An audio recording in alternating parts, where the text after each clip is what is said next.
आप सभी साथियों का एमएनटी न्यूज़ नेटवर्क में स्वागत है। साथियों, मैं राजा गौतम, आप देख रहे हैं एमएनटी न्यूज़ नेटवर्क। साथियों, इस समय हम इलाहाबाद में मौजूद है। जिस तरीके से आप देख रहे हैं, पूरे देश में चुनावी माहौल अभी बना हुआ है।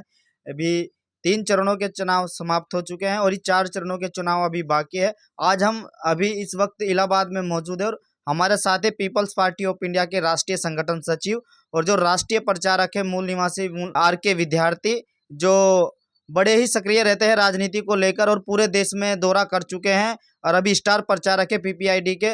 और सर का सबसे पहले हम स्वागत करते हैं एमएनटी न्यूज़ नेटवर्क में। थैंक यू, आपको एमएनटी को भी धन्यवाद जी। सर, आप जिस तरीके से राष्ट्रीय प्रचारक हो PPID के और पूरे देश में घूम रहे हैं, आप इस चुनाव को किस तरीके से देख रहे हैं, लोकसभा चुनाव 2024 को?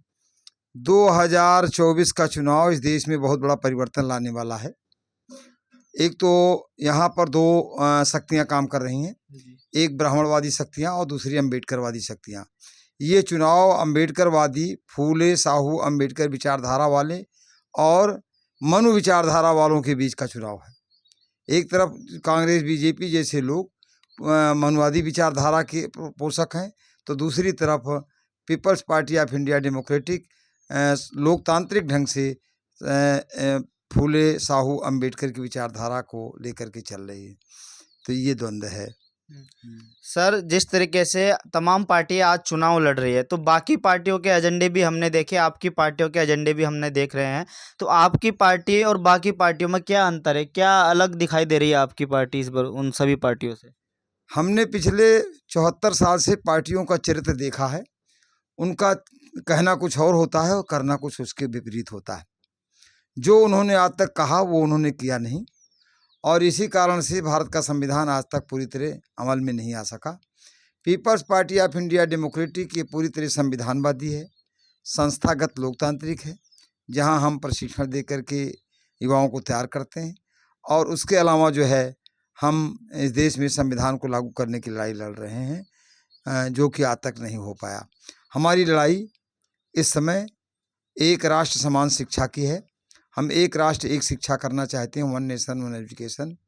क्योंकि जब हम देख रहे हैं कि देश में कंपटीशन एक होता है, तो फिर एजुकेशन भी एक होनी चाहिए। अगर एजुकेशन समान नहीं है तो कंपटीशन समान नहीं हो सकता, ये हमारा मानना है। दूसरी बात यह है, जो भारत के संविधान के विभिन्न धाराओं में ये व्यवस्था है कि समाज के सभी वर्गों को उनकी जनसंख्या के बराबर पर्याप्त प्रतिनिधित्व मिलना चाहिए, यानी हिस्सेदारी मिलना चाहिए, जो आज तक नहीं मिली है। यहाँ तक कि आप देखेंगे कि आज़ादी के बाद से संविधान के अनुच्छेद 340 में जो पिछड़े वर्गों के लिए अधिकार दिया गया कि उन्हें 52% का हिस्सेदारी मिलनी चाहिए, वो काका कालेलकर कमीशन ने भी सिफारिश किया और मंडल कमीशन ने भी सिफारिश किया, लेकिन आज तक उन पिछड़े वर्गों को ना तो कांग्रेस ने ये हिस्सेदारी दिया पिछड़े वर्गों को, और ना ही BJP या अन्य ने दिया। तो इसलिए Peoples Party of India Democratic संपूर्ण हिस्सेदारी की लड़ाई लड़ रही है। दूसरी बात यह है कि मैं देख रहा हूँ कि लोग महिला सशक्तिकरण की बात करते हैं, लेकिन महिलाओं के साथ निरंतर उत्पीड़न बढ़ता गया। अभी आपके सामने मणिपुर की घटना भी देखा आपने देखा कि महिला पहलवानों के साथ भी उत्पीड़न हुआ। ये तो बड़ी घटनाएं हैं। डेली कुछ न कुछ घटनाएं महिलाओं के साथ उत्पीड़न होता है और उन्हें अबला समझा जाता है। Peoples Party of India Democratic का मानना है कि यदि महिलाओं को हर क्षेत्र में 50% का प्रतिनिधित्व मिल जाए, उनको हिस्सेदारी मिल जाए, तो उनका सशक्तिकरण हो जाएगा और फिर किसी की हिम्मत नहीं होगी कि महिलाओं की तरफ वो किसी प्रकार से अपनी नज़र उठा सकें। ऐसा हमारा मानना है, इसलिए पार्टी का ये एजेंडा है। सर, जिस तरीके से आपने कहा कि हमारी पार्टी संविधान की बात कर रही है, संविधान को लागू करने की बात कर रही है, लेकिन एक और हम देखें तो उधर राहुल गांधी भी आज संविधान की बात कर रहा है, आरक्षण की बात कर रहा है, SC ST OBC की बात कर रहा है, जातीय जनगणना की बात कर रहा है। तो फिर आप अपने आप को कैसे कह रहे हैं कि हम सबसे अलग हैं? आप राहुल गांधी की बात करते हैं, जो इस राहुल गांधी को आज तक ये पता नहीं है कि भारत के संविधान का अनुच्छेद कहता है कि ये देश इंडिया दैट इज भारत है, और वो हिंदुस्तान बोलता है। लेकिन वो तो वही नहीं, पूरे इंडिया में कांग्रेस पार्टी के लोग भारत को हिंदुस्तान बोलते हैं, BJP के लोग भी यही बोलते हैं। मतलब ये षड्यंत्र है, और ये सारा बोया हुआ कांग्रेस का है, जो यहाँ हिंदू राष्ट्र की कल्पना हो रही है। ये हिंदू, ये अलग नहीं है, ये आरएसएस की भुजाएं हैं, कांग्रेस और बीजेपी। ये इस देश के संविधान को बदल करके इस देश में हिंदू राष्ट्र लाना चाहते हैं, यानी मनुस्मृति का कानून लागू करना चाहते हैं। ये शुरू से इनकी नीति रही। लेकिन राहुल गांधी जी तो अभी नारा लगा रहे संविधान बचाओ, हम संविधान को खत्म नहीं होने देंगे। फिर ये राहुल गांधी ने जिस कांग्रेस की बात करते हैं, उस कांग्रेस ने उसी कांग्रेस से निकला हुआ मोरारजी देसाई सन 1977 में संपत्ति के अधिकार को, संपत्ति का जो मौलिक अधिकार था उसे समाप्त कर दिया। और उसी कांग्रेस की सरकार में पीवी नरसिम्हा राव के समय में 1993 में कॉलेजियम सिस्टम लागू हो गया। उन्हीं पीवी नरसिम्हा राव के ज़माने में इस देश में निजीकरण का प्रस्ताव पास हुआ और आज देश की सारी संपत्तियां बेची जा रही। तो सारी संपत्तियां बेची जा रही। एक तरफ आप देखेंगे, ध्यान देंगे कि रसिया जैसे देश में जहां भारी उद्योगों का राष्ट्रीयकरण हुआ और वहां आज तक ना बेरोजगारी है और ना ही गरीबी है, लेकिन भारत में बेरोजगारी और गरीबी का कारण केवल और केवल है इस देश में भारत की देश की संपत्तियों को निजीकरण के तहत बेचना। जब हमारी पार्टी इसलिए एजेंडे को लेकर आई है कि जब ये पार्टी सत्ता में आएगी तो इस देश में जितनी भी संपत्तियां हैं जो निजीकरण के तहत बेची गई हैं उनका पुनः राष्ट्रीयकरण किया जाएगा और राष्ट्रीयकरण करके उन्हें व्यापक रूप से सुदृढ़ बनाया जाएगा और सभी लोगों को जो इस देश में बेरोजगार हैं उनको बेरोजगार दिया जाएगा।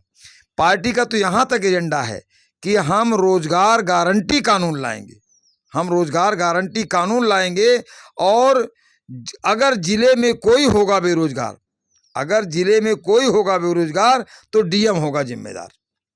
हम ऐसा कानून लेकर आएंगे तो बेरोजगारी को हम पूरी तरह समाप्त करेंगे। हमारा ये उद्देश्य है। तो मोदी की गारंटी भी तो चल रही है ना। फिर अगर आप गारंटी की बात करें तो एक और मोदी भी तो गारंटी दे रहा है ना कि नहीं, वो तो 14 में भी दे चुका है, वो तो 14 में दे चुका है। उसके जुमलों को क्या कहें। और कांग्रेस ने आज तक जो है शासन किया तो उसने क्या दिया हमको?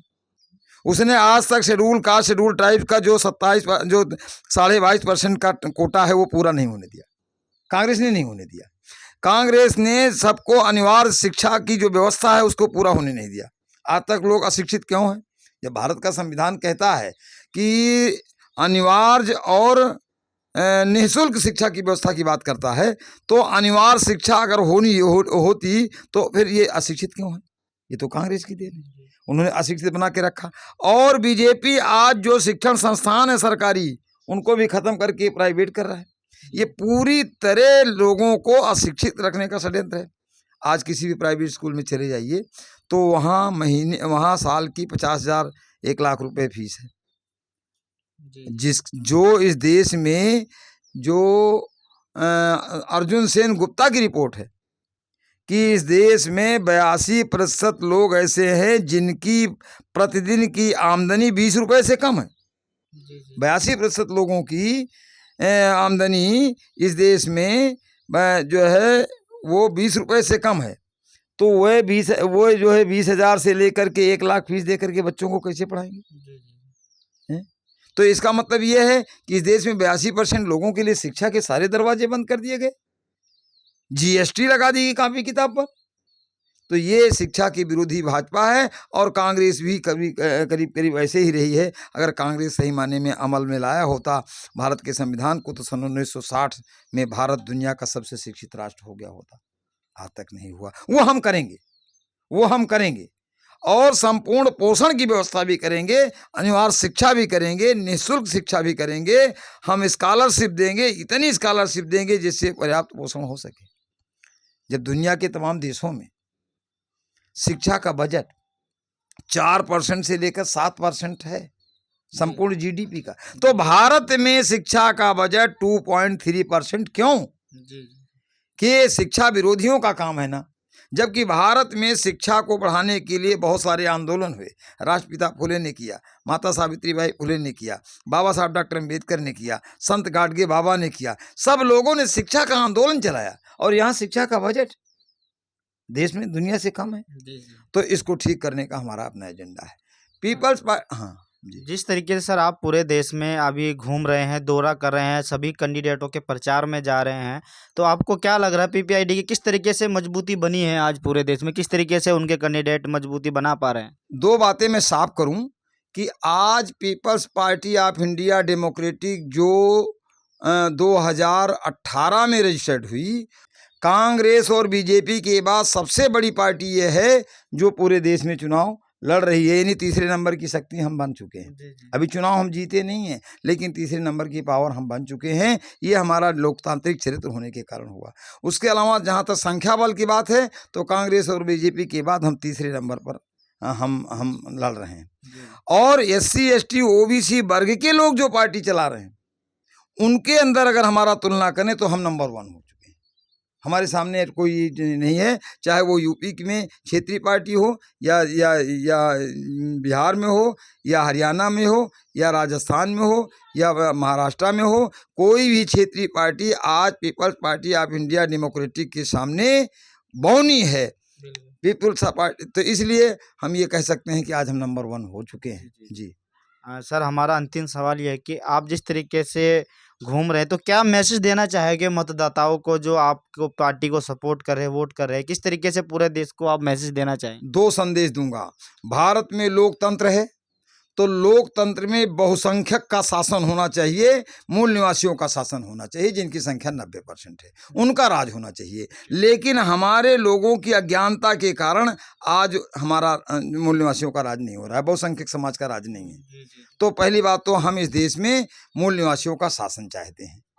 दूसरी बात, मूल निवासियों का अनुशासन चाहते हैं।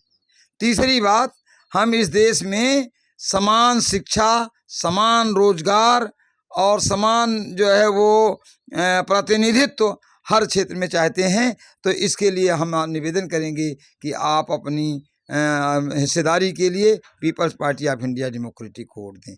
दूसरा एक अहम पहलू है कि आज बुद्ध फूले साहू अम्बेडकर की विचारधारा का वाहक सिर्फ और सिर्फ Peoples Party of India Democratic है।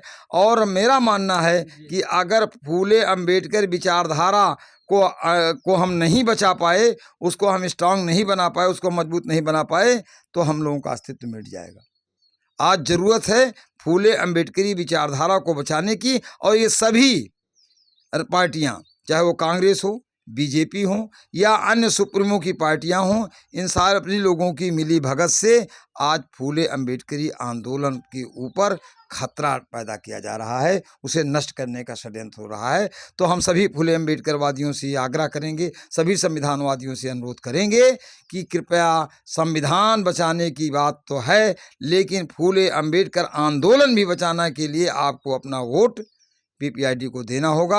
अगर आप ऐसा नहीं देंगे तो आपकी कहीं कोई कदर नहीं होगी, कहीं कोई पूछ नहीं होगी। इन्हीं शब्दों के साथ मेरा ख्याल है हमारी बात पूरी होती है। जी जी। जय भीम, जय मूल निवासी, जय भारत, जय संविधान। MNT न्यूज़ नेटवर्क को सब्सक्राइब करें, लाइक और फॉलो करना ना भूलें। साथ ही बेल आइकॉन दबाकर जन जागृति की मुहिम में जुड़े रहें।